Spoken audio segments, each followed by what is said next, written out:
here today for a non-exec workshop.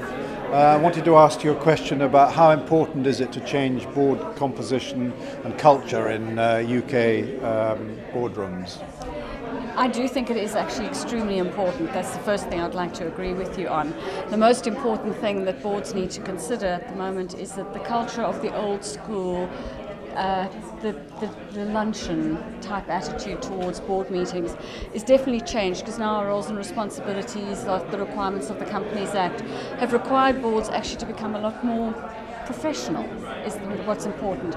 And I think therefore we need the education, the training, we need a diversity of people coming onto our boards, which is the whole composition issue, and also adds to the skills and the diversity we need in amongst those people on the board. So I think it also starts with the chairman. I think the roles that people like you have is to ensure you've got the right chairman, because the rest will filter from that. The culture, the ethics, the sustainability of the organisation comes from your chairman. And I think it highlights the need to broaden the non-executive director gene pool and not have the same old non-execs. I think the importance is bringing in people with varied experiences that have not necessarily ever been a non-exec, because they will ask the challenging, not asked before question. And that, I think, is making executives understand the value of assuring the non-execs rather than answering the question.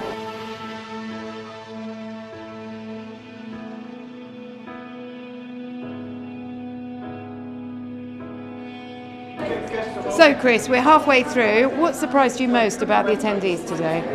I thought they're an outstanding bunch of potential non-execs predominantly. A lot of very capable people, a lot of them very enthusiastic to get their first non-executive director role. And I think with the right training, which we're providing them with today, they can go on boards, and I think they'll make much better non-executive directors than many of the non-execs who are on boards already. They'll be more enthusiastic, they'll be more committed, they'll have more time to do more research and better understand the workings of the company, and they'll end up being much more effective.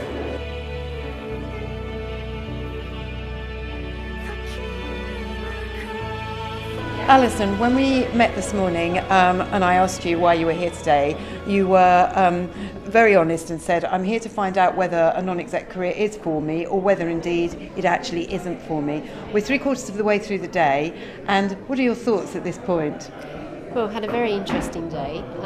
I think that the role of the non-exec director has been explained in full, and also the really stressed on the corporate responsibility and the shareholder responsibility that you have to the board.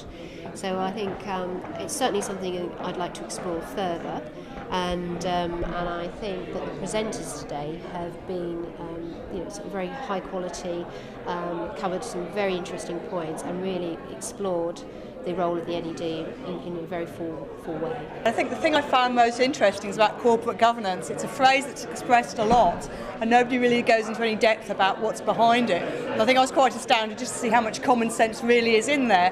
And as long as you approach positions and roles with integrity and actually think about what you're doing, corporate governance just follows from it. Well, for me, it covered all aspects of being a non-exec director, which was just fantastic. So not just the legal, but what you actually needed in terms of skills and qualities, and how you should present yourself. So, and all the psychometrics I found really interesting. So for me, it's just encapsulated everything in a very easy to remember, full and fulsome day.